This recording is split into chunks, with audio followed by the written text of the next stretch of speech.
Hello, everyone. Welcome back to the Prospero.ai stock market live streams. Hopefully, you had a great weekend and are doing okay in this market that seems to just want to keep heading lower, but it is fighting back after we opened up down in the red over 1% on the QQQ. We are fighting back now. We are back just slightly above the 1% decline mark.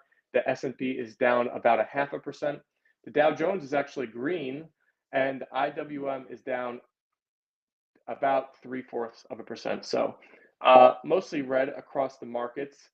And this continuing trend where we're seeing kind of declines and the market trading in this pattern where it just doesn't want to go back to all-time highs. The thing that really sent us lower at the end of last week, we got a very strong jobs number, which you might think is bullish because that means people have more money. The job market is strong, should be good for business, but the market's getting worried that inflation hasn't declined enough. And with the Fed wanting to cut rates, that they won't be able to with inflation, and that we are kind of in a stagflationary environment. So, are we really? I'll discuss that with George today and how worrisome a strong jobs report was. We have CPI coming out this Wednesday, so that's the next huge piece of information that the market is going to digest. We have also PPI on Tuesday, a little bit less important, but another piece of data the market will be looking at. We have a bunch of headlines to talk about today that are affecting probably some of your favorite stocks in the market. One of them being new regulations that sent chip stocks lower, although they're also coming back, just like the market throughout the day so far. But the Biden administration put in foreign chip regulations.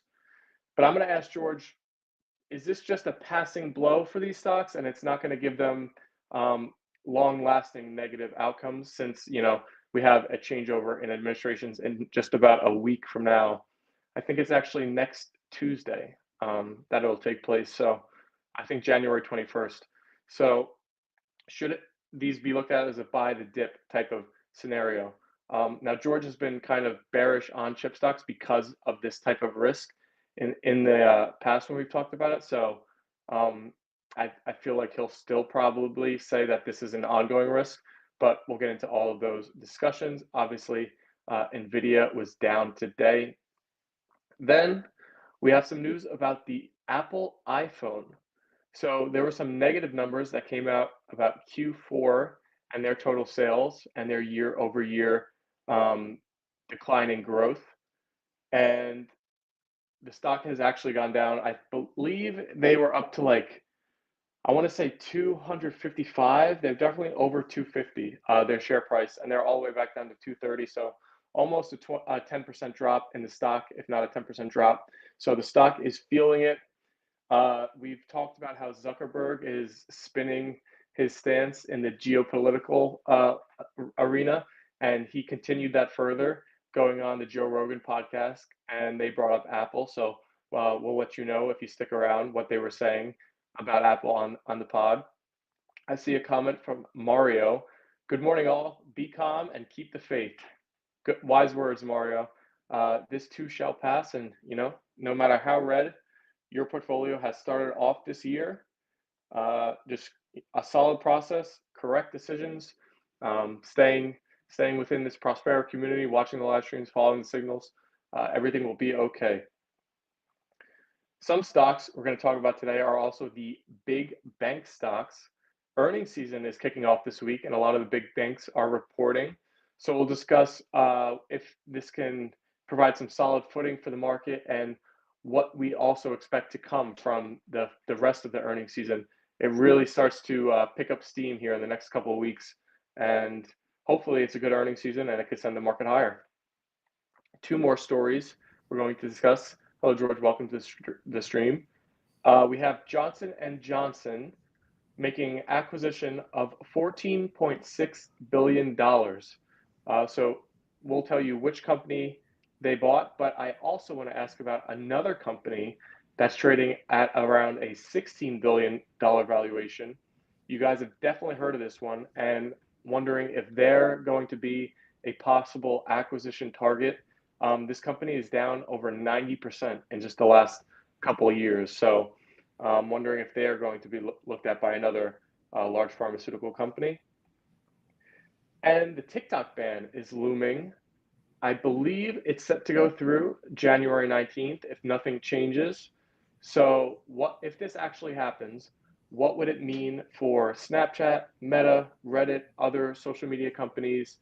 Who's going to be the biggest winner if this happens? And do we even expect it to take place? Or last, if it is banned, will it be brought back? And we're actually going to end up the stream today, which are going to be longer form videos on our social media channels, explaining all of the products that we offer at Prospero and also all 10 of our signals. So if you're a little bit confused and maybe you're newer to our community or just are looking for a very clear and crisp definition of everything that we offer and all that our signals deliver, stick around till the end and look out for later this week. We'll be posting those videos on our channel, but we will be discussing them today. And then finishing off the stream with the model portfolio update as always. And with the markets looking so topsy-turvy, I'm sure it'll be a big model portfolio update. So, George, I know we wanted to talk about the state of the markets because when we were just discussing before the stream, you were talking about how how much can change in one day and the kind of start we've had to the year. And so do we just want to dive right into what we're seeing in the markets, what changed to send us lower recently, what's going on with the Prospero model portfolio? Yeah, we had one of our one of our most brutal days, I would say, early on. And I mean, it shows how much it could change in an instant. We were at a 74% accuracy last night on our win-loss and 57% this morning. We're going to be a little patient in it working out, but essentially what we're seeing in the market, I think, is the people that have been, the companies that have been winning, I'd say over the last year or so, just getting hammered, and other stocks that have been recovering. And I think when there's uncertainty in the market, you see that sometimes. You basically say, okay, we're going to buy the perceived undervalued companies, kind of punish the winners. More broadly, I think what we might be seeing as a trend is expectation that when Trump takes office, that some of these winners are going to do well again. So just beating them up, trying to get them at a good price. You always have to remember that's what happens with institutions a lot of the time. If they can see blood in the water, they see an opportunity to short things down, they will, even on stocks they like, to get a better price. That's what makes this market so hard to read. In the end of the day, I think for the first time in a while, we did start the week more short than long. 9 shorts, 8 longs. We just picked the wrong shorts because we were picking stocks that had been going down. We picked on momentum, and that didn't work. And it shows how complex the market could be, because a lot of the times when things are tough, momentum is good because you just expect continuations. But it's been so volatile that sometimes even the continuations don't follow through. A stock like Eli Lilly that we picked over UNH is a very interesting one, especially, right? Because Eli Lilly had some great momentum to end the week, and we picked it over UNH, that was a little more up and down, and UNH has been the much better pick. And it shows sometimes you could just be disjointed in the market, because we picked UNH last week because we thought it could be a good recovery play, a good undervalue, and it didn't do so well. And then this week it does recover, right? So sometimes you can have the right ideas at the wrong time. It can be very tough to time the market. That's what we wrote about yesterday. But at the end of the day, we have our process. We stick to it. Sometimes we do wrong. Sometimes we do it wrong. But as those that have followed us for a long time, sticking with the process always seems to work for us in the end. But man, it's one of those things. I'm sure you've all been there. You get up. I look at the pre-market and I'm like, whoa, this is not go the direction that we thought it would. But we stuck with everything, and it has gotten since open a little better, and we'll kind of see how the day ends, but sometimes you just got to take your licks. I mean, I think where we stand now, we'll probably just let most of this ride until tomorrow, because it could easily go back in the one direction, right? One of the things you could do wrong in a volatile market is see today and be like, oh shit, I did it wrong, and just exit anything, and then it's back the other way tomorrow. The kind of way we look at this is, if it continues in this direction tomorrow, we will almost definitely cut our losses on a lot of things, but we'll have to see how it goes. Bitcoin, for example, is recovering versus where it was this morning. I think it was like down, 4 or 5% at open. Now it's down closer to 2.5%. So we'll keep watching that, but hard market to predict is an understatement. So do you think some of the stuff that's going on is kind of I feel like everybody's waiting for the inauguration of Trump and like the switchover of administrations. So this week is kind of just like a waiting period. So maybe the algorithms and people can just kind of move things and swing things and just play around with as everybody's waiting for the event that takes place next week. And then also, like you were saying, a stock I wanted to bring up was Palantir, which is one that I think we were pretty bullish on, but we were waiting for a pullback. Now that it's here, are you looking to add it, or is it too uncertain right now and you're just waiting and hopefully it goes down more and then maybe get in the future? Yeah, I'm not looking to add any, especially tech right now today, but it could be something we get back in when we want to go more risk on again. But yeah, I mean, I think it's it's what we've been saying. And I think an important thing to remember about, how people read the market is, yes, there is an expectation in the market road on expecting Trump to be very pro-market, right? And he was pro the markets last time, so there's everything there to believe that. But there's the other side to it when pretty much to continue this rally, the market does need artificial support. And then when you kind of have this initial excitement, you can see the uncertainty because at the same time, if we're being honest, looking at like a major campaign promise of the last campaign, like the wall, right? The wall didn't get built, right? So we could have people, kind of saying like, oh, like we expect XYZ, but looking at, a major campaign promise of last time and say, well, that didn't really happen. And they're starting to get cold feet, right? There's not in between the initial excitement and the actual substance of policy that they could then, like we talk about, model into certain areas. We still have to see. And, there's things like the TikTok story that we'll talk about and what could be the counterbalance there. But yeah, I think right now that's what we're seeing. We're seeing a market that got initially very excited and got these very frothy high valuations.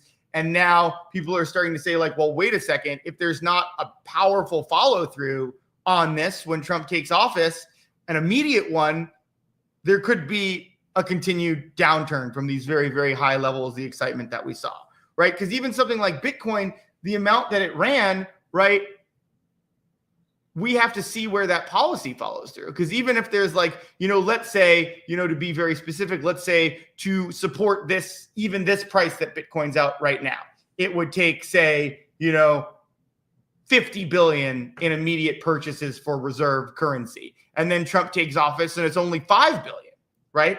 That really changes what the expected valuation is, how the market would react. And all that has to be figured out because there's a difference between, especially when we're talking about AI models that drive the market, there's a difference between expectations that are kind of vague and maybe optimistic, and then what they actually come in at.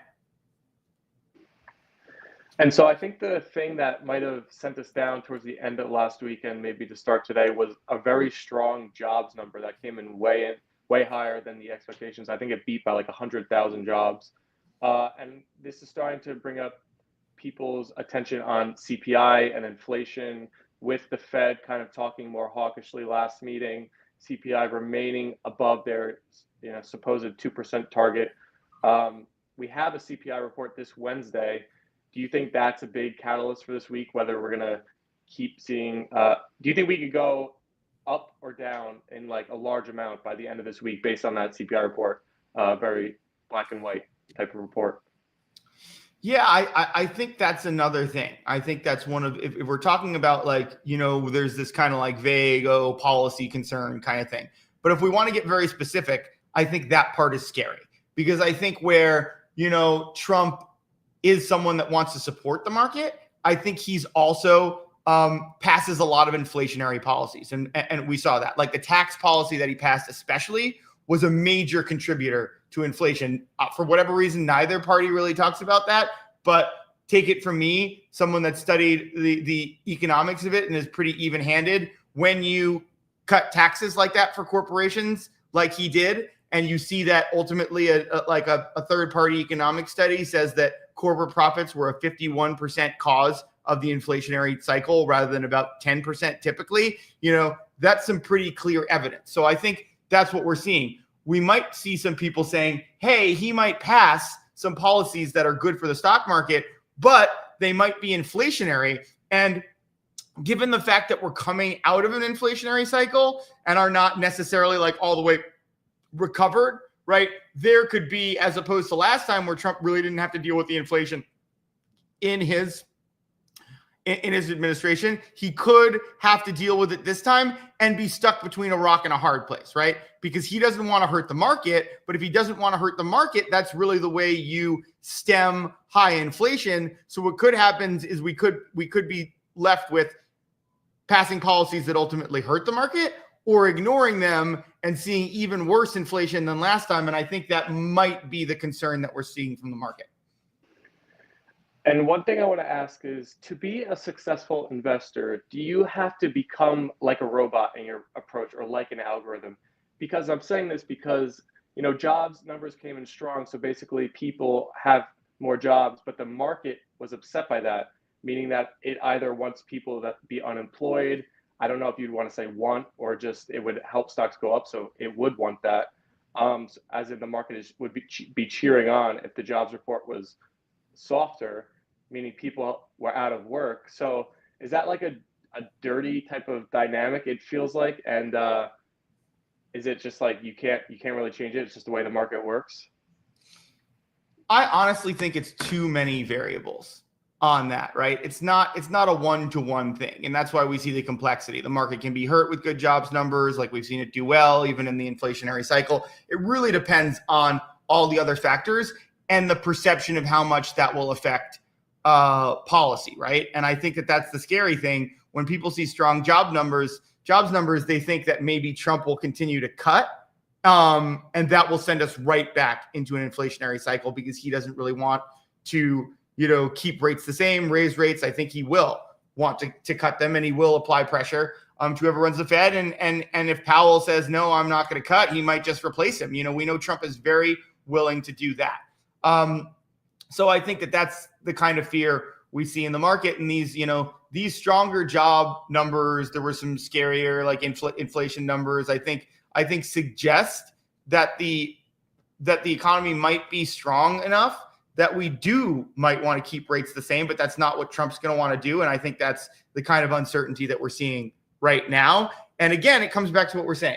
Until we see the policy that supports that he can handle inflation and support the stock market, until the proof is in that pudding, I think we might see a lot of uncertainty. And you mentioned how NVIDIA opened the day down. I think it's due to this headline of the Biden administration setting new rules to regulate chip sales to foreign countries.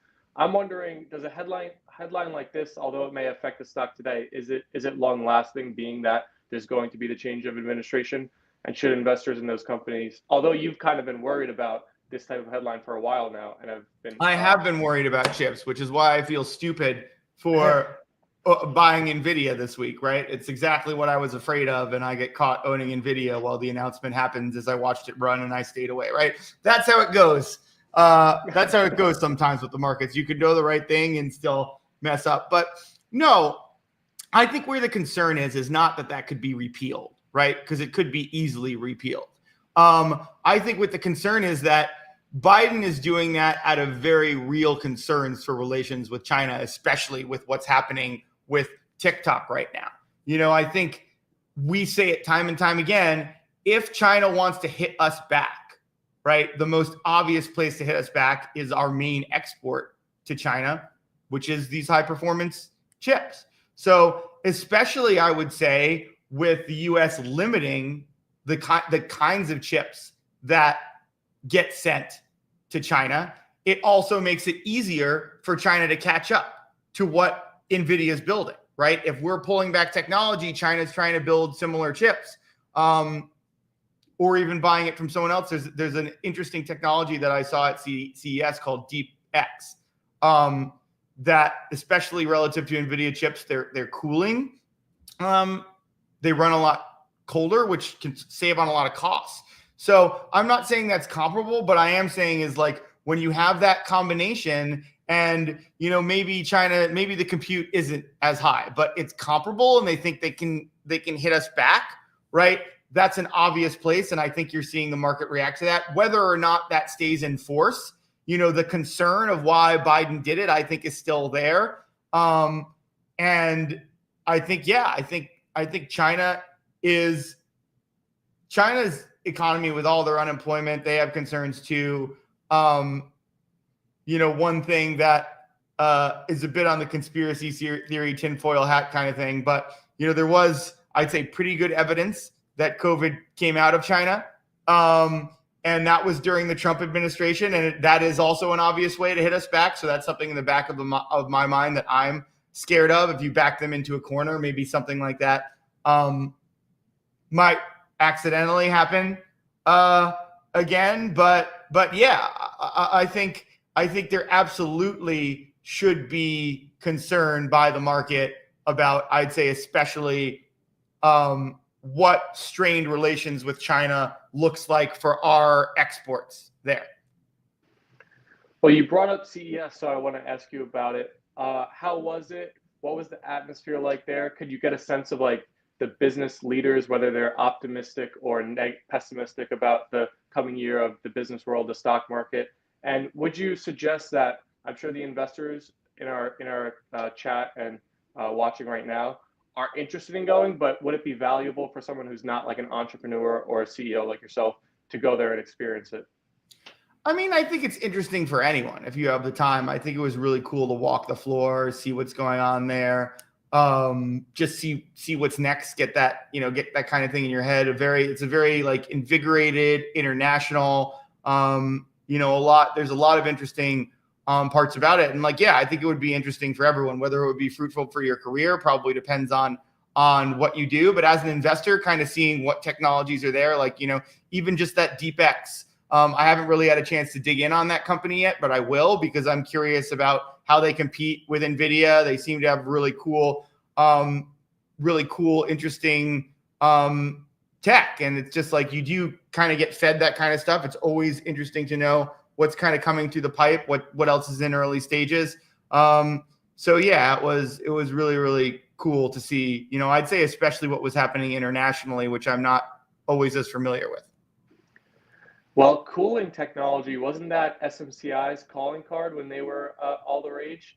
Yes, but this is a different approach. This is chips running cooler instead of needing to have the cooling in the server rack. So, you know, that kind of, this technology, like, again, I have to research it, would be something that kind of makes SMCI's cooling technology less relevant. Okay, and another stock that may have been at CES a while ago, but what I'm about to bring up is the lack of innovation we're seeing at this company, which is something that we've highlighted before.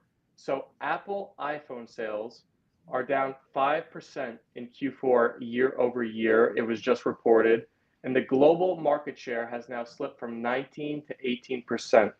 And another, to pile on top of that, what happened over the weekend was that Mark Zuckerberg is in his continuation of coming over to the other side of the geopolitical sphere.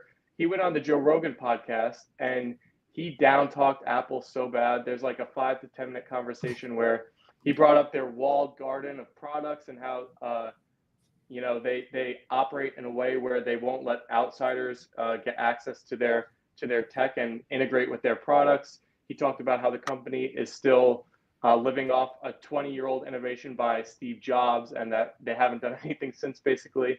So how are you feeling about Apple stock now that it's declined from 250 down to about 230 and the comments from Zuckerberg piling on?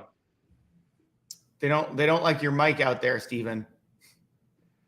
But I don't know if you have any other mic options, though. Can you understand me, or is it just a little bit fuzzy, or is it really bad? I can understand you. I think it's just, it's a little raspy, but I don't know. I was just saying that because I don't know if you have anything that you can do. If there's nothing you can do, I think we can all live with it.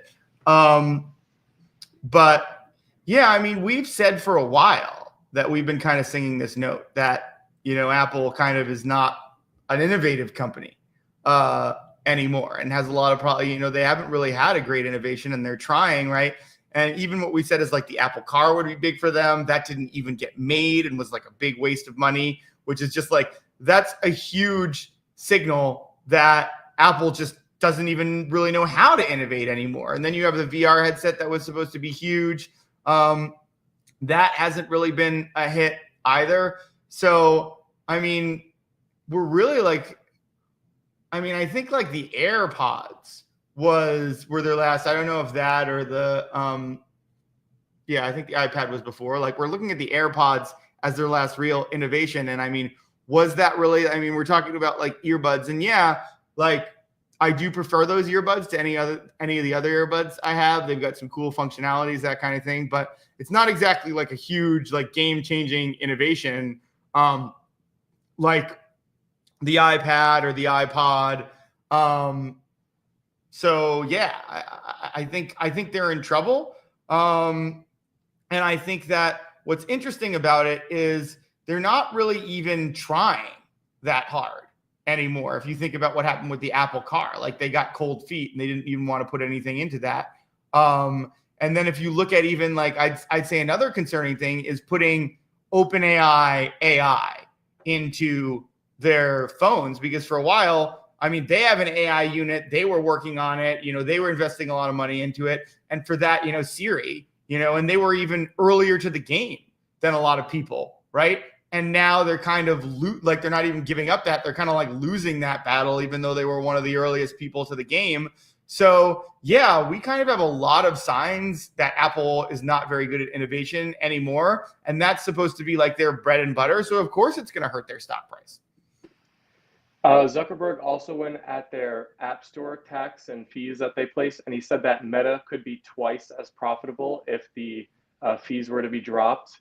So do you think that's a chance? Do you think there's a real chance of that happening in the future? And I guess that would be to create an even more bullish outlook for Meta and a lot of other apps that are placed on the App Store. He also, I don't want to forget this, Zuckerberg said that Meta, the company, has 3.2 billion daily active users. And if you look at a monthly basis, he said it's probably half of Earth. So just absolutely insane numbers there. That's crazy. But what do you think about that, the earnings possibility for things on the Apple App Store? That's why we've talked about that before. And it's like, yeah, their approach to that is concerning because they're clinging to that revenue. And that kind of like is a manifestation of their desperation. And the more they cling to it, the more they might lose a lot of it, like that's the major concern there. And yeah, I think that, we are seeing challenges, and if it will really hurt the stock price, right? If we actually see some legitimate challenges there. And I think, I think there's just a lot. If you assess high level at the risks and rewards, there are some significant risks to the business now in terms of their innovation, in terms of revenue, like the App Store, in terms of products catching up because of their innovation issues.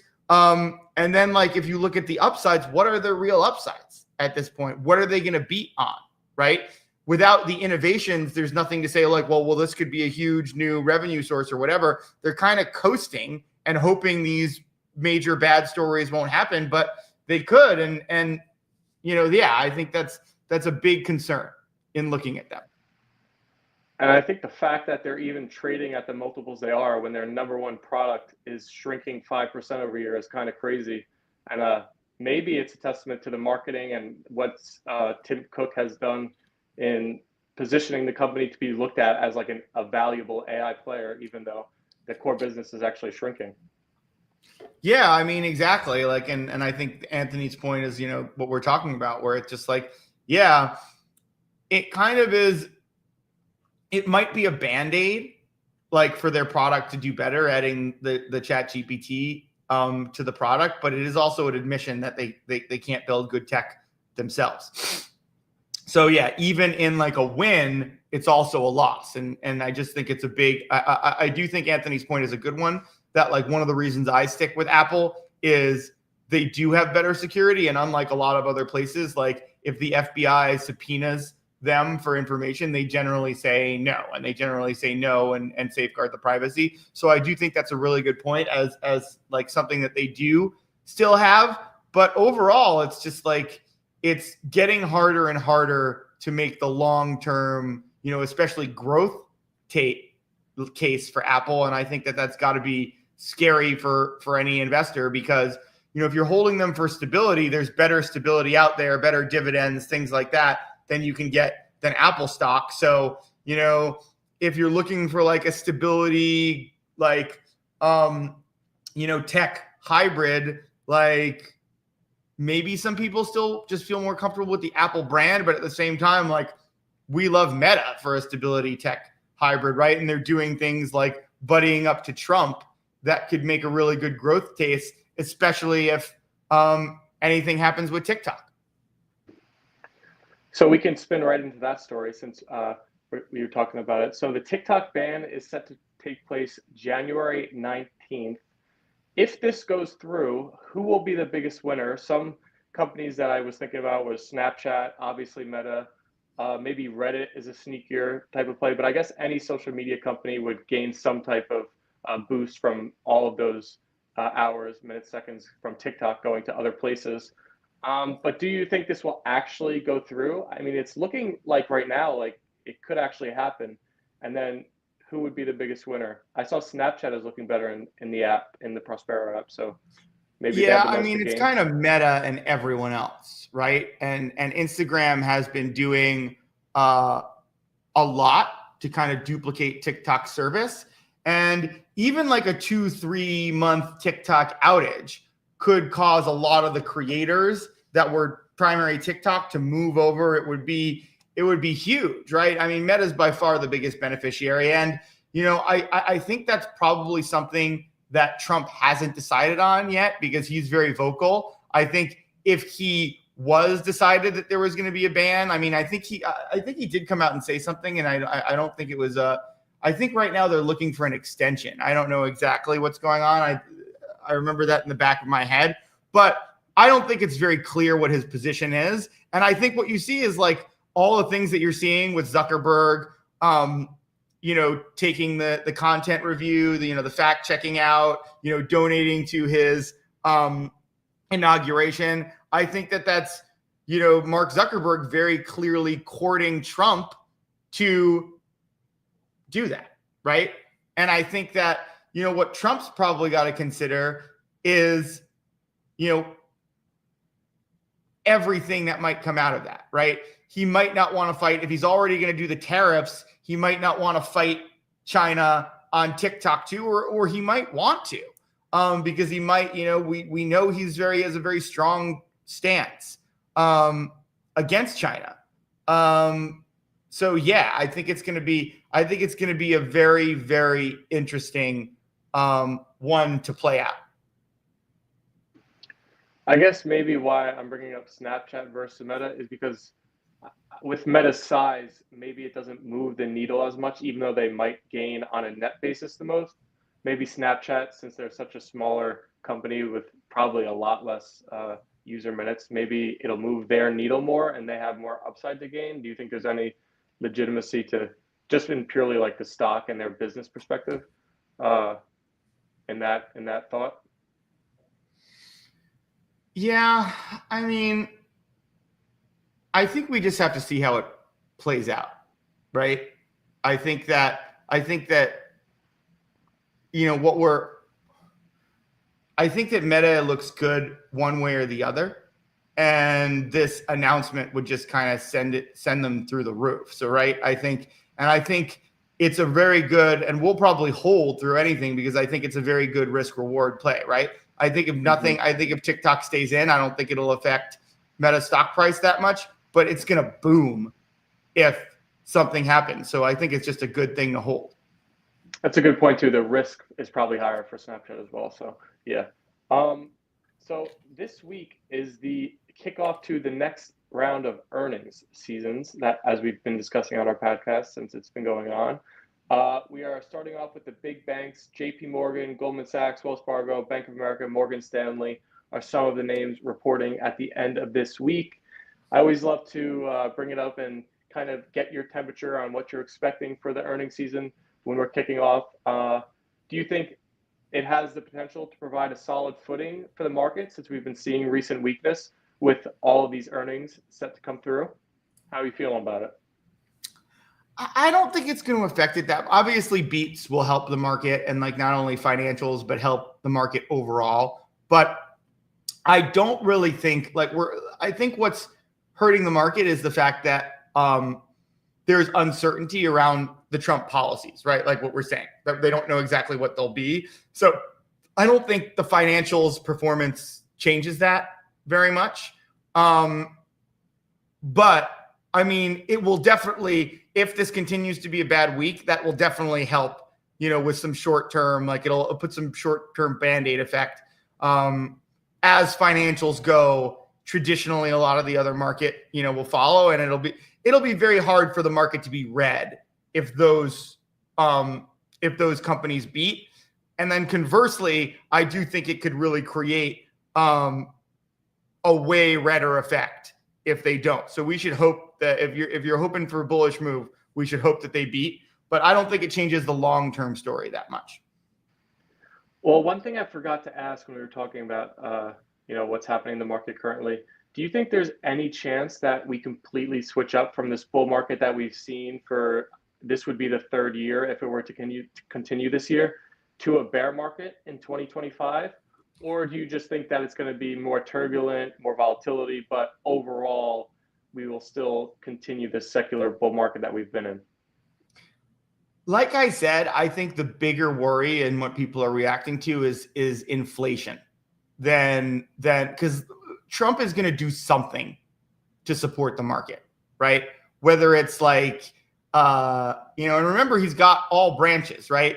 It could be tax cuts. It could be, various executive orders. There's a lot of tools he has in his toolkit. He could pressure the Fed to do a big rate cut, right? Like 0.5%, right? And like I said, the Fed is independent, but he could easily fire Powell and just like go to his network and say like, I'm only bringing on someone that promises me 2.5% cuts, right?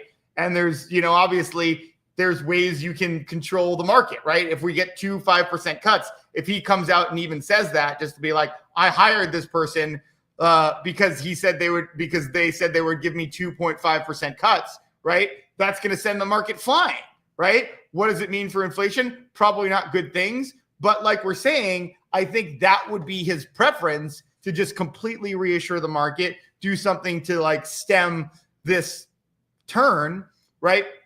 And I think that's what's so hard for people to predict, right? I think he could do that. He could be a little more measured. He could take his licks a little more, let the market correct a little bit before maybe, nurturing it in a more responsible way. It's very, very hard to know what he'll do. He's a very unpredictable person. So I think that's what we're basically seeing, and that's what we continue to reiterate, why we continue to see volatility, because the market doesn't know how to like deal with those two stories, right? There's a story that the market's overvalued now, right?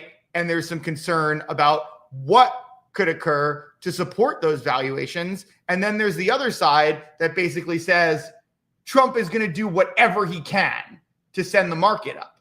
So those are two very good stories that are kind of battling, because at the end of the day, right, Trump could do things that artificially prop up the market, but artificially propping up the market doesn't necessarily work for that long, forever, right? And we could have one good year, and then we could have it, sending down, and we could have buyers and sellers. And then, there's a story that says maybe he has advisors that say, hey, you don't want to do that, right? Because if you artificially prop up the market in the first year, you're going to have a really bad market and inflation, and maybe even stagflation in year 2, 3, 4. And you're going to be shown, you and the Republicans are going to be shown the door, right? And that's when you might have some Republicans that are running for midterm elections start to say, hey,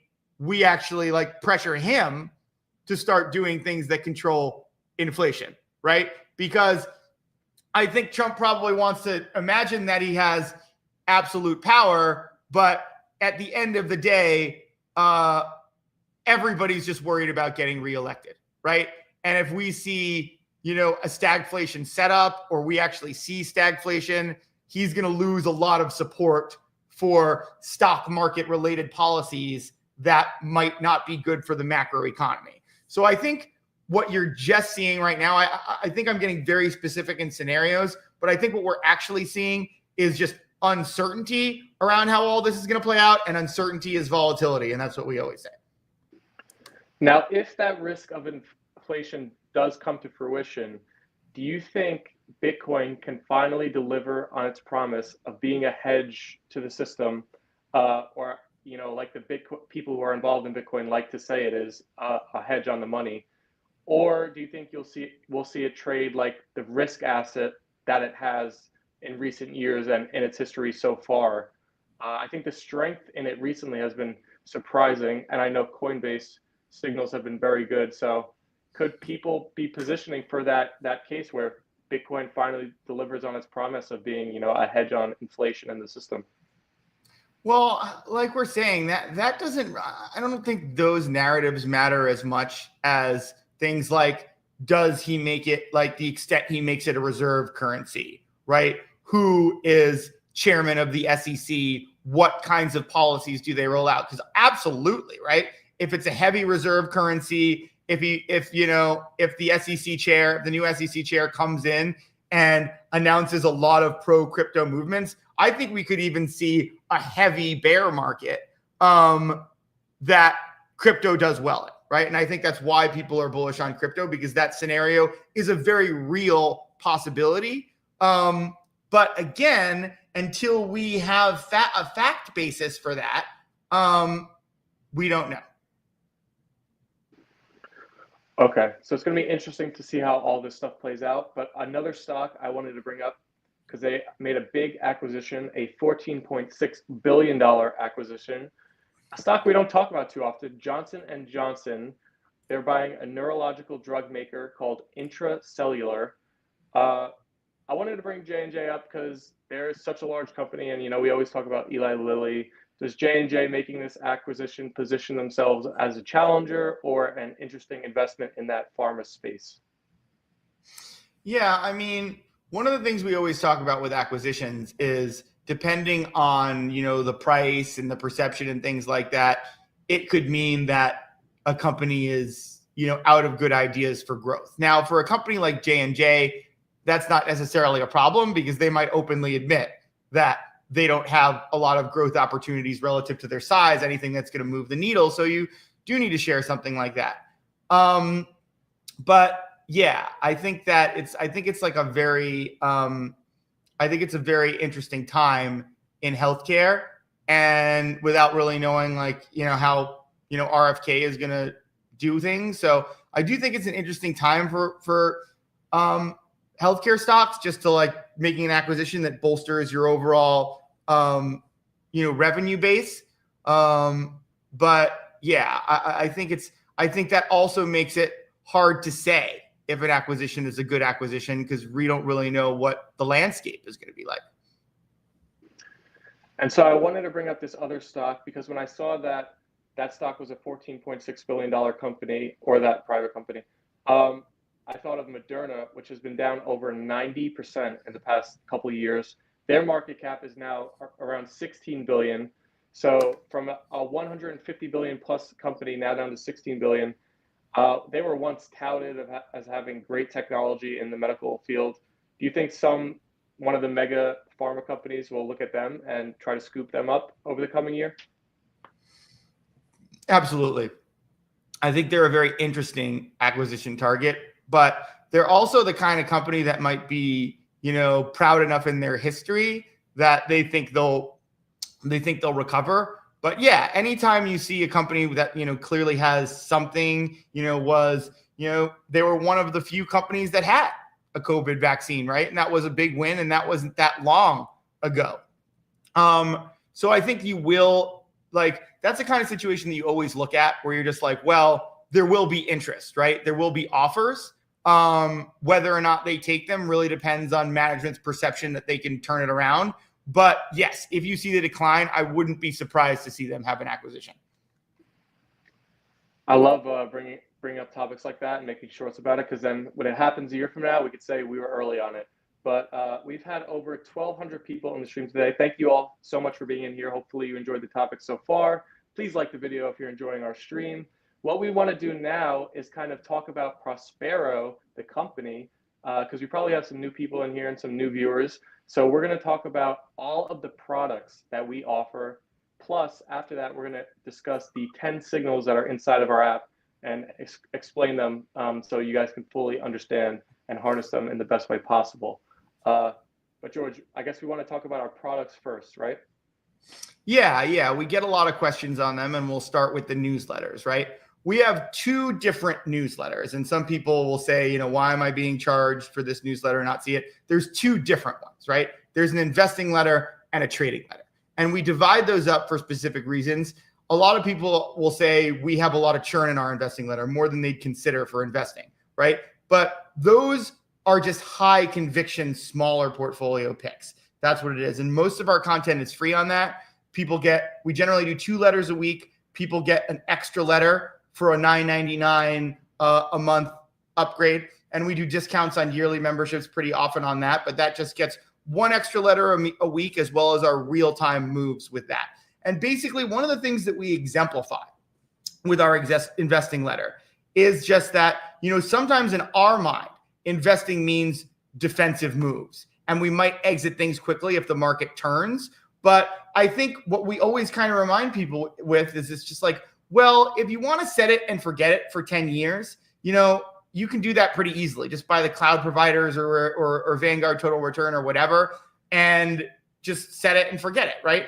If you want to manage your portfolio, sometimes that requires a lot more work than that. And sometimes you have to do things quickly, and like a philosophical alignment of, hey, I'm an investor, won't help you if the market is changing fast, right? And that's the thing that we try to educate people on the investing side, because in every huge bear turn, you could lose 30, 40, 60% of your portfolio in a few days. And you just being like, well, I'm a buy and hold investor is exactly how you're going to lose all that money. And you could get, you could be doing well for 3, 4, 5, 8 years in a bull market and think you're very smart and not be prepared for a bear market. So that's why what we teach in our investing letter is defensive. Make a lot of moves as the market is changing, change the mix up of your portfolio. That could be quite often, but we think that's a sound investing approach, right? And we also encourage people to not have this like separation of investing and trading, because sometimes to be a good investor, you have to make trades. And sometimes to be a good trader, you have to make good investments, have a longer term view. So we really encourage people not to identify that way. Our trading letter, the big distinction is there's a lot more stocks in the portfolio, right? We could do 100, well, I've seen it, closer to 200 stocks.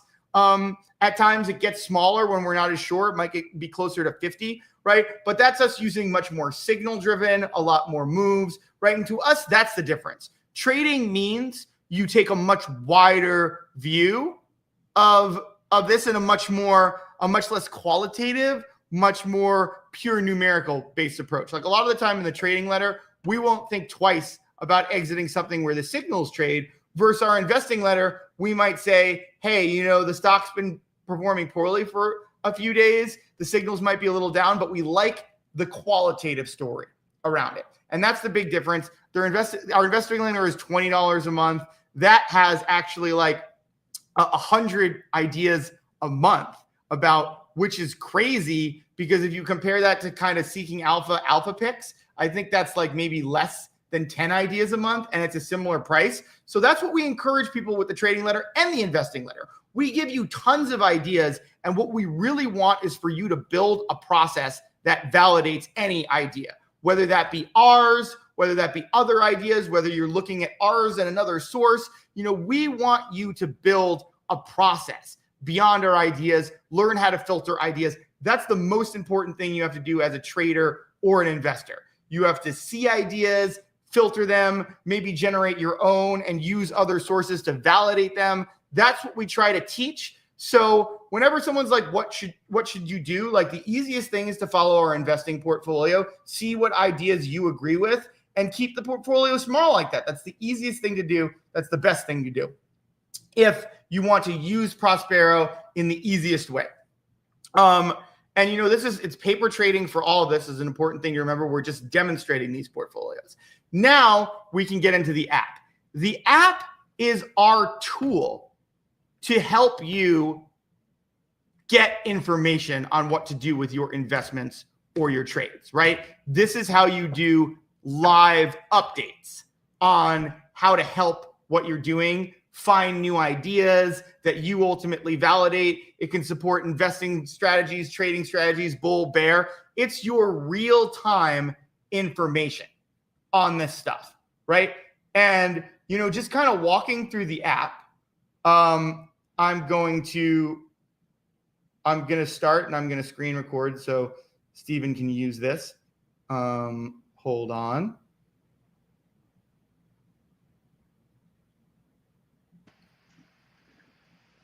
Let me just intro this part, because I think for everybody who's watching live, we're gonna post these as 2 separate videos on our channels later this week. So let me just give you a nice intro, so it's a good beginning when we post this video.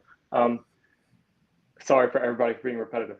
So George, we have 10 Prospero signals in our app that are using AI that you've used to beat the markets the last couple of years.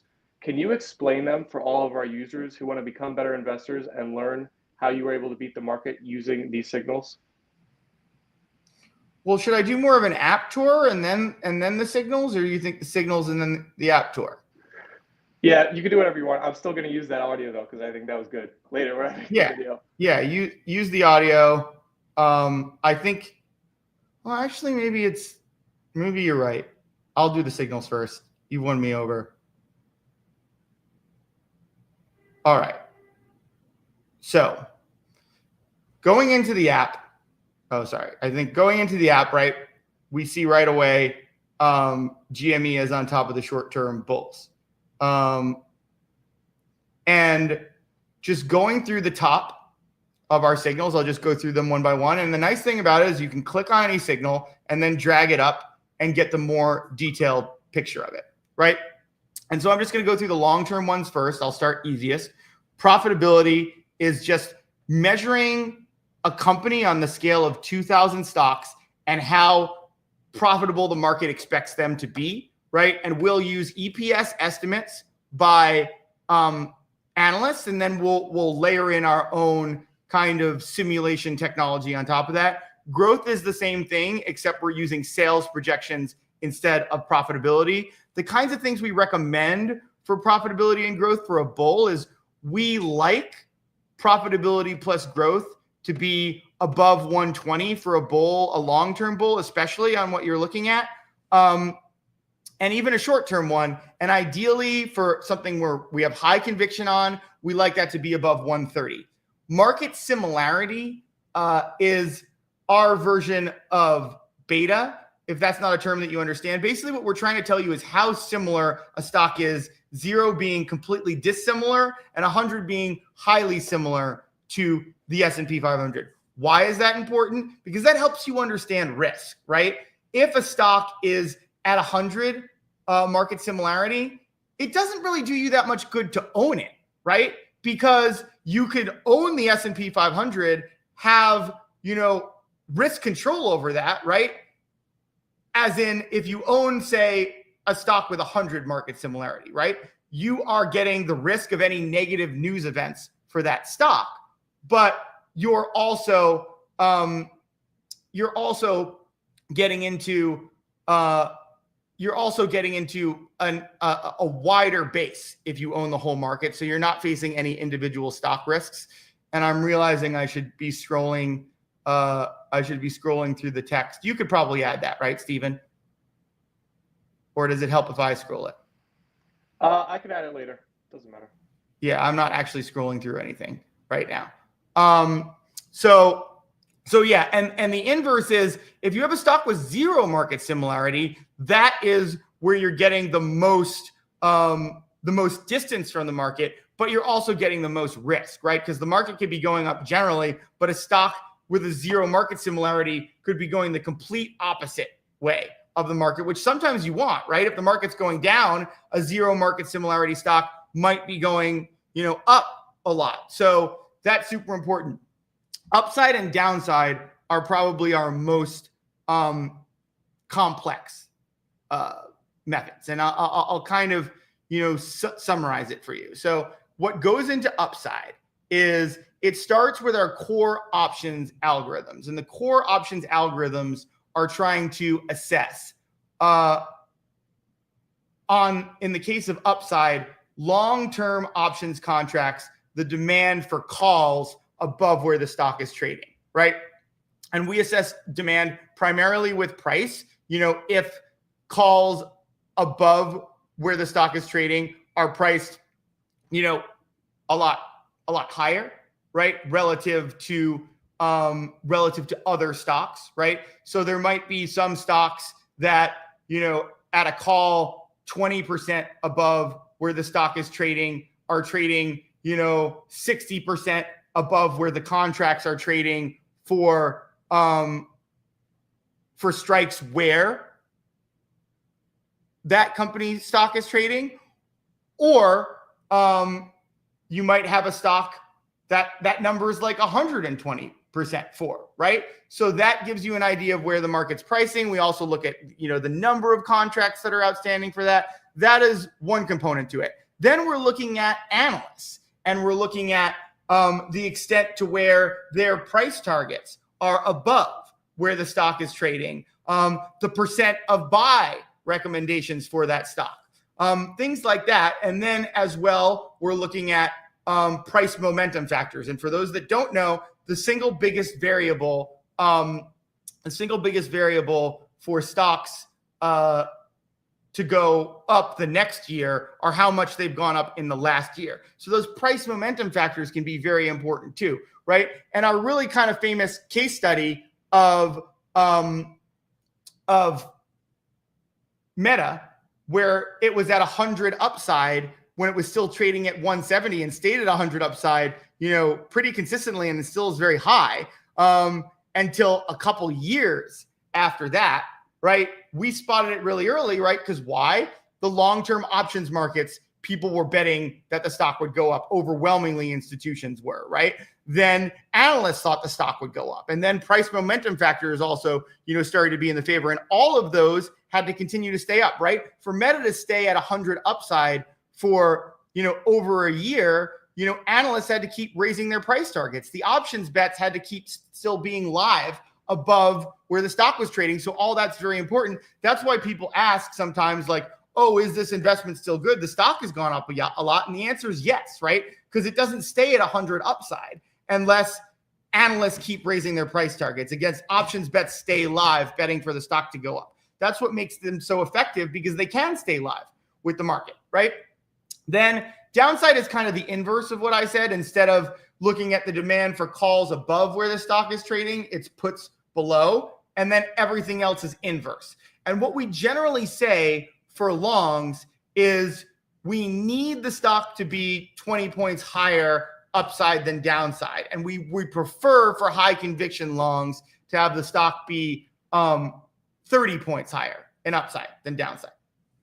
Now we can get to our short-term signals, right? Our most popular one, kind of our hero metric, what we talk about is net option sentiment, right? Net option sentiment, it's good that we do upside and downside first, because net option sentiment is just crunching those demand equations together, right? So we're looking at, in the short-term options market, the demand for calls above where a stock is trading, and then we net that out with demand for puts below where the stock is trading. We scale that against 2,000 other stocks. So one of the examples, one of our most famous case studies is Tesla, where in 2023, a number of times we timed it perfectly because we saw net option sentiment flatlined to 100. So Tesla had to be the best of all of our 2,000 stocks, and it stayed there. And when we saw it stay there, it meant big things to the stock market. Like an inverse is we've seen in some of the worst moves of the stock market, SPY net option sentiment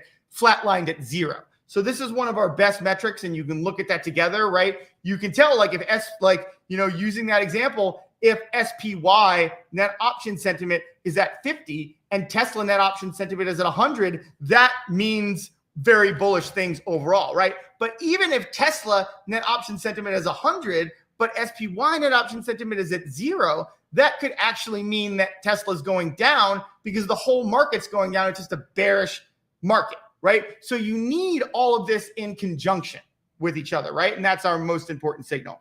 Next, probably the easiest signal to interpret, net social sentiment, right? That's just like, is there positive and or negative chatter on the social networks for this stock relative to other stocks?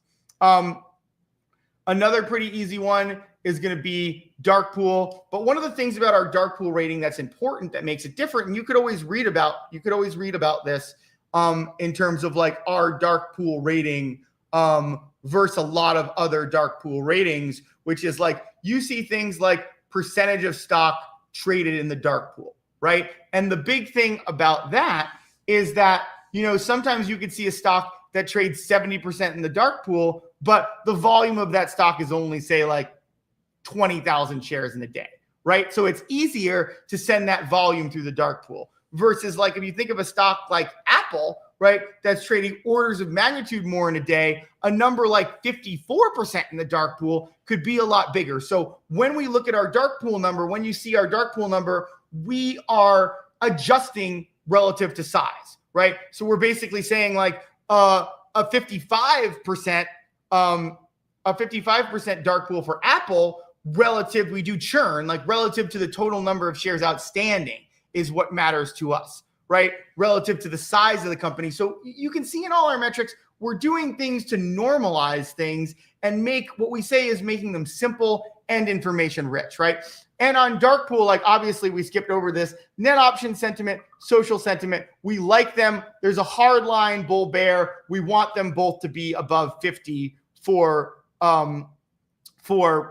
bulls, right? We can tolerate a lower social sentiment. It's not a need, but we like to say for any bull pick, short or long, we really like that to be above 70, but it depends on the sector, right? For upside, downside, net option sentiment, you have to benchmark it relative. Like I can tolerate a 60 net option sentiment or a 60 upside, right? If it's in an energy sector, in a financial sector, that's because we're talking about the options markets primarily here. And the options markets, people don't speculate as much on a financial stock because you'd rather own the stock and get the dividends than own the options and bet with options, because options don't get you dividends. And that's a very important point of why, you know, something like an energy stock or something, we can tolerate a lower net option sentiment. But, you know, on something like tech, we don't want to see upside or net option sentiment below 70. We just don't. We think that's, you know, really, really risky.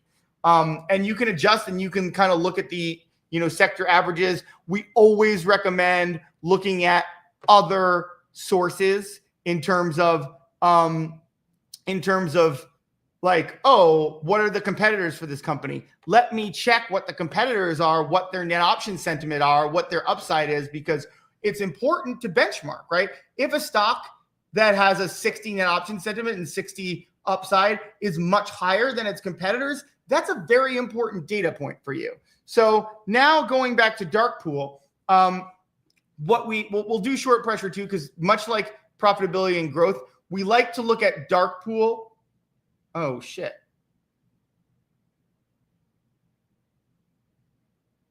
It stopped. I don't know when it stopped. Well, nothing we can do about what we missed. It's okay. When you're talking, when the video stops, I'll just go in my app and try to match it up later. Yeah. Okay.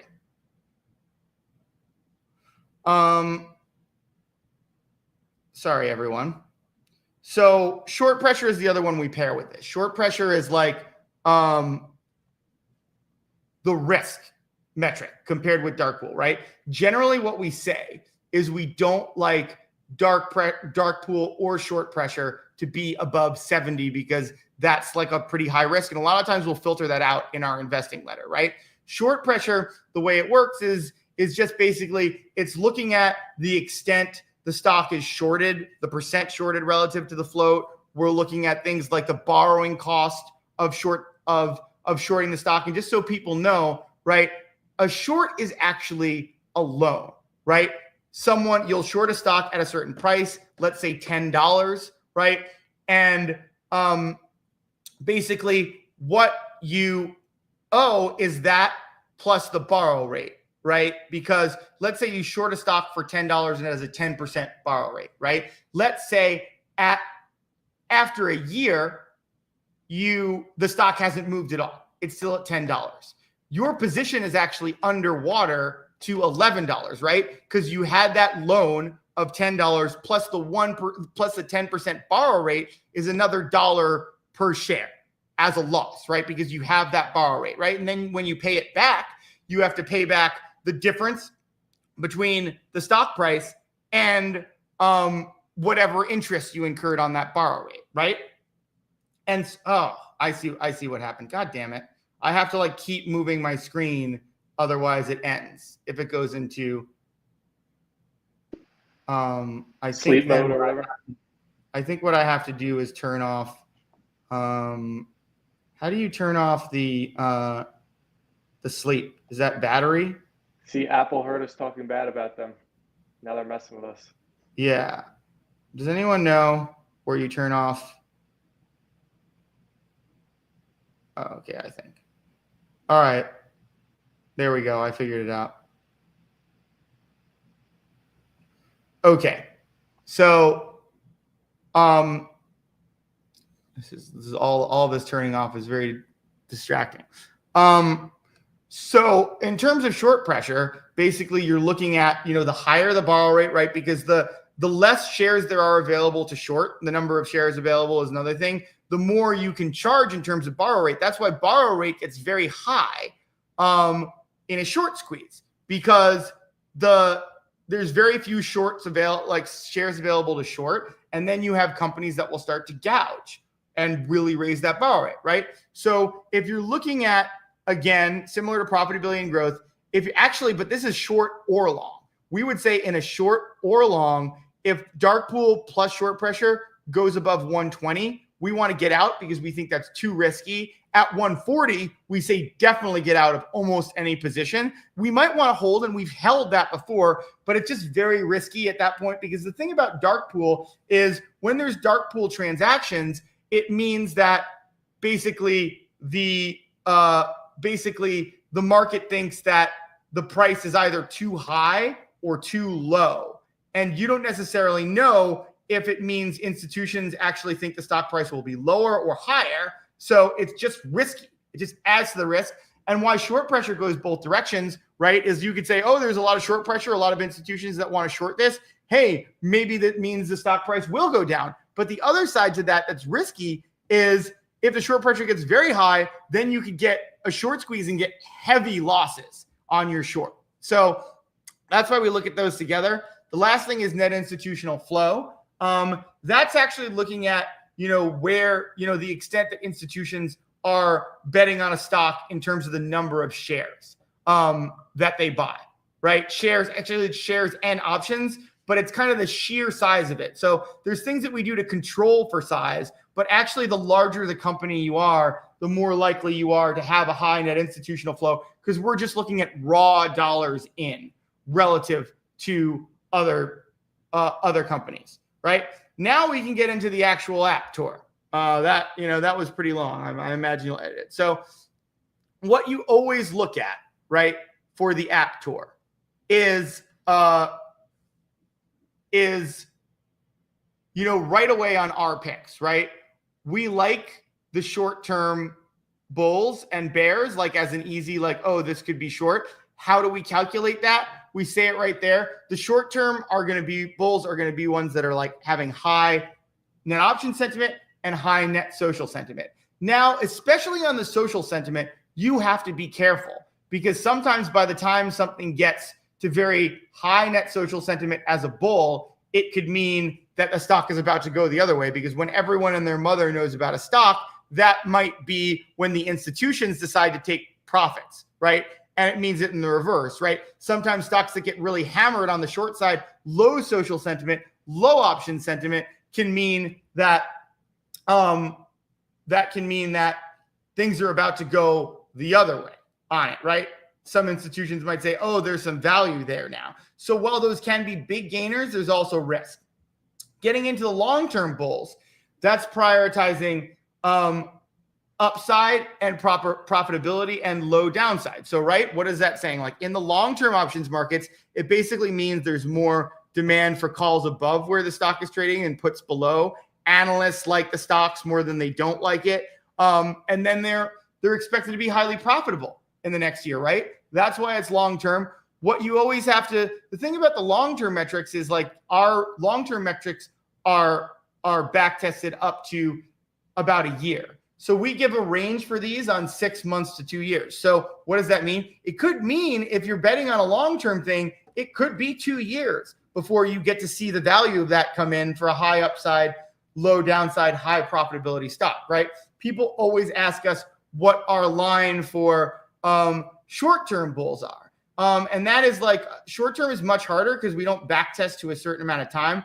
But the line on that tends to be about 1 day to about 30 days is the range. So it's tough. And you really have to watch things like net option sentiment, right? One of the things we always say is if a net option sentiment is about, 20 points lower than its high, or even 10 points lower than what you bought it at, that could be a sell signal. We have a lot of sensitivity to that, whether it's a long-term or short-term play. But obviously, if it's a long-term play, you can have more patience and use your judgment more. And all of this is the inverse for, short-term bears, long-term bears. It's just the inverse of everything that I say. And you generally want to use the inverse of the rules, with the exception being, like I said, dark pool, short pressure. Low dark pool short pressure is lower risk for short or long, and high dark pool short pressure is higher risk for short or long, right? That's an important distinction to remember. And then there's things like market similarity, right? Which we actually say like higher market similarity probably means that you're going to get less upside relative to the risk, regardless for short or long. And then low market similarity means basically you're just taking on more risk, short or long. And sometimes you want risk and sometimes you don't want risk. And it's important to see that. But what I would say is pretty universally high market similarity stocks, I don't want to own because I'm taking that single stock risk and I'm not getting the same risk protection of diversification of the portfolio. So what are some other ways to find stocks? Oh, I have to change the screener. Today has gone in the other direction. Some other ways to find stocks is using the screener. I try to update that as much as possible. That's more of just like our current market view. And you can find ideas there of screeners that are different than, our picks. Then search is always good, right? Our search function, the types of things that I like to do in search are I'll look for, say, the highest upside stocks. And then I'll scroll through and say like, oh, of the highest upside stocks, what has higher net option sentiment? What has higher net social sentiment, right? What has high profitability and growth? We want to pair what the top stocks are with other things that we don't like. And then it's the inverse, right? The low upside stocks, do they also have low net option sentiment? Do they also have no net social sentiment, right? It's the same thing like where you can say, oh, let's check out a high profitability stock, right? What profitability stocks have high upside, low downside? What have high net option sentiment or higher net social sentiment, right? When we use this search function, we're just looking for other ways outside of picks, right? And a perfect example is you might say, George, why would I look at high net option sentiment stocks when our picks is showing high net options and high net social? Well, I just gave you the answer right there, right? What if you're saying, I don't really care about social sentiment. I want just the pure best net option sentiment stocks. And then I'll kind of look if they have high upside, if they have high profitability, and I'll look for that myself, right? Because the long term is saying high upside, low downside, high profitability, right? So if you want a stock that has high upside and high net option sentiment, right? You have to do that by either looking in net option sentiment search and then looking for what has high upside in the net option sentiment highs, or looking in high up, or looking at high net option sentiment and seeing, or maybe I reverse that, or looking at high upside and looking for the high net option sentiment stocks, right? And you can mix and match, right?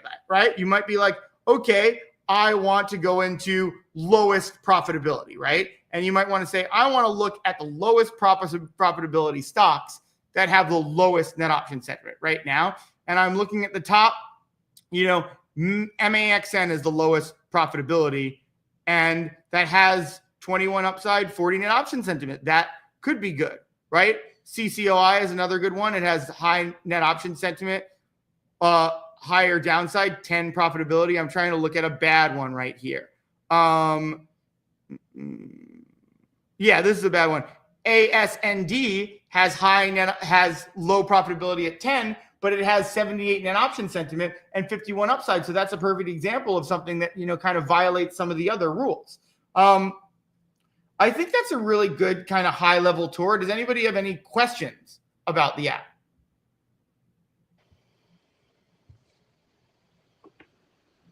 Give people a second to see if they type anything.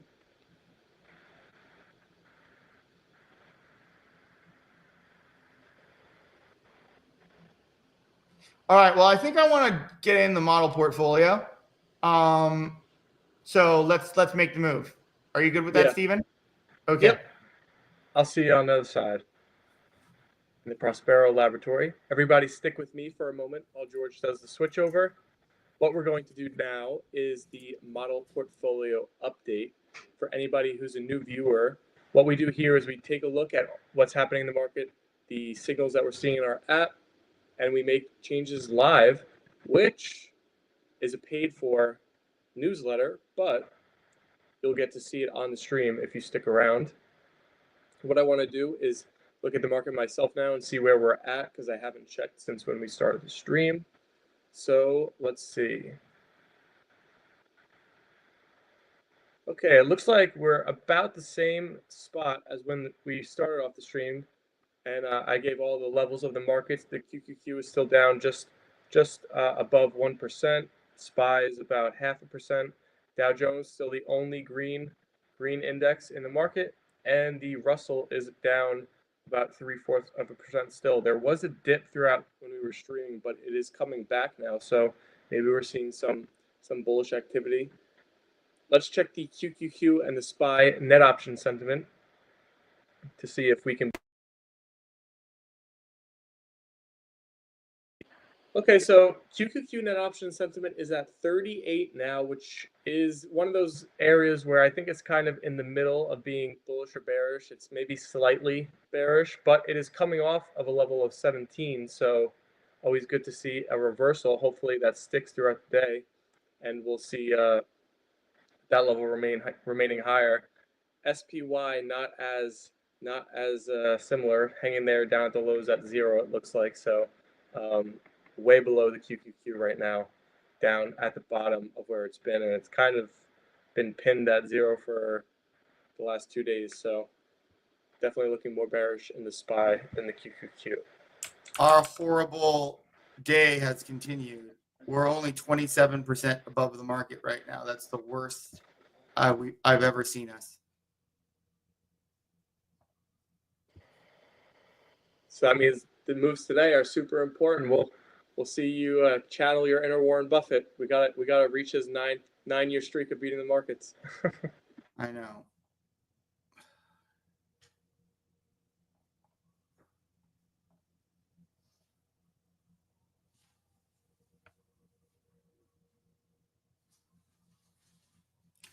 Okay, am I?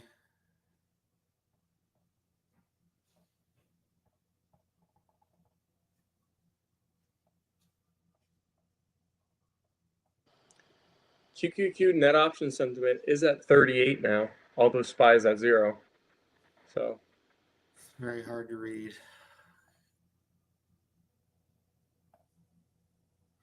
Okay, let's do our best to do this quickly.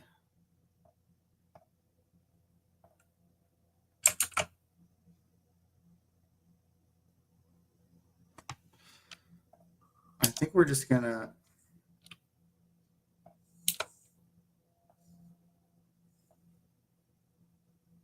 I think we're gonna ignore the sector stuff today. QU is at 38 and SPY is at 0. Yep, that's where we're at.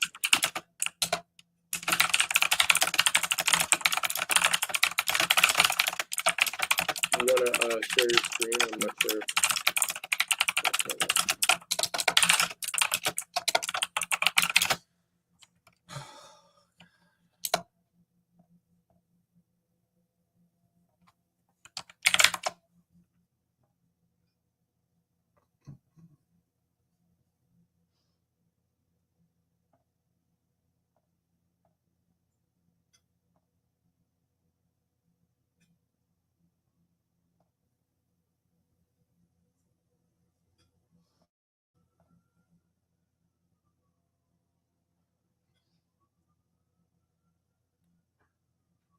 Okay.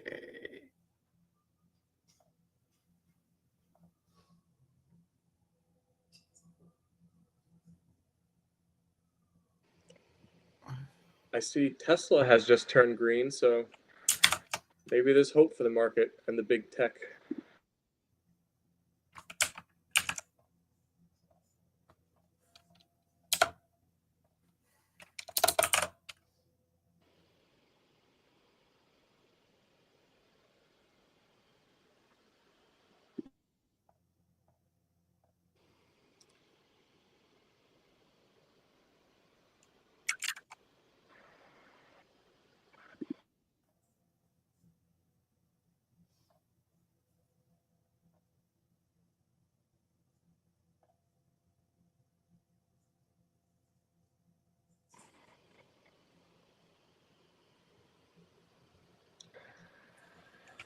I don't think our viewers can see your screen, George. Oh. Sorry about that.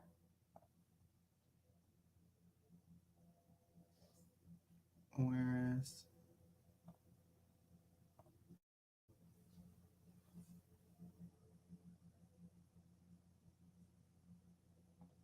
I don't see yours. Oh, this is not the right. I was like, I don't see the StreamYard. I gotta find.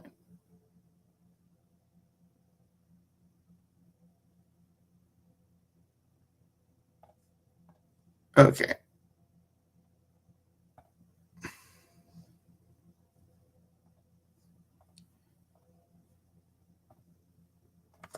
Okay.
We probably don't want to go too crazy here.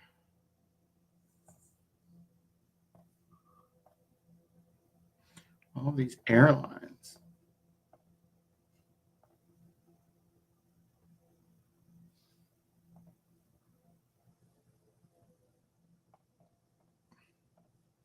What's going on with CVS? Yeah, now I know it's like companies that have bottomed out that are.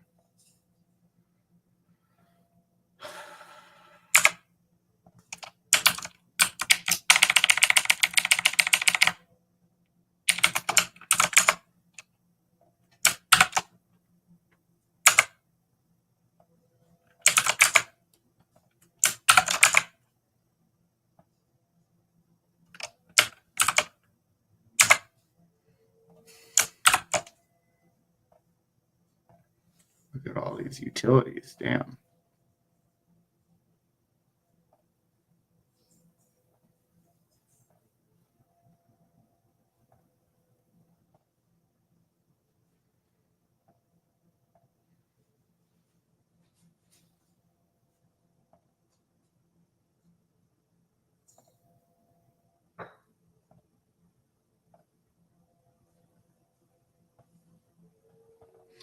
All right.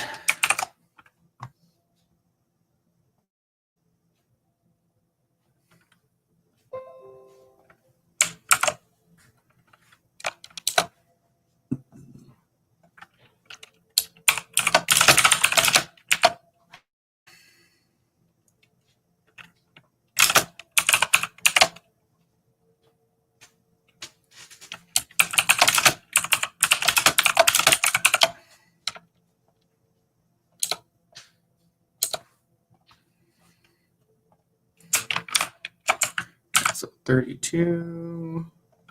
We definitely want to be sensitive today to the number.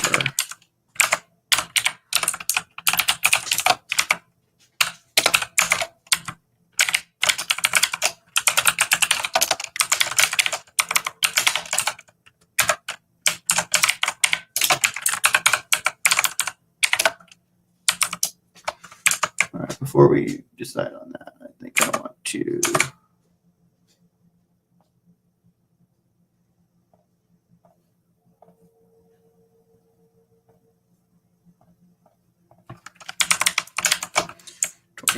okay.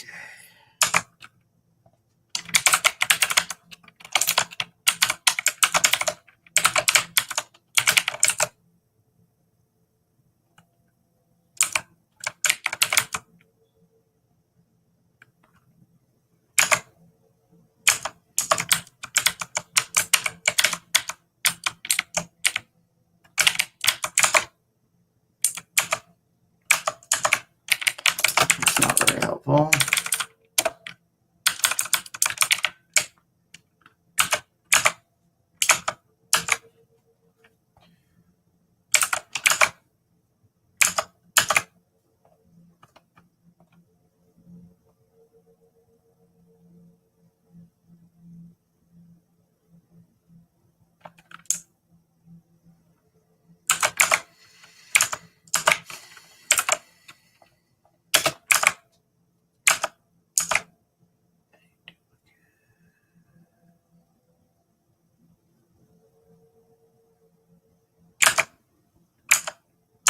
All right, I think that's good.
Okay, I gotta run. Can we answer this one question quick? Because I think it's from you on an alt account. I see George K. Late question. How does the use subscriber bonus momentum screener to improve the short-term bull picks?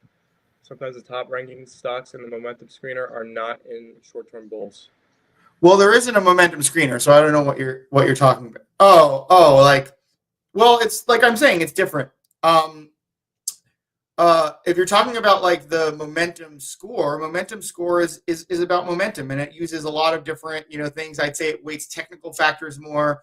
Short-term bull streamer is just about net option sentiment, net social sentiment. So if you want things that are about like more like buzz and the options in social markets, you want that. If you want a more holistic view on momentum, then you want the momentum screener. Obviously, both is ideal. That probably helps him out a lot with his answer, but I believe we're wrapping it up. So we'll see everybody back here Wednesday at 3 p.m. and we'll see how the markets go till then. CPI that morning. See everybody then.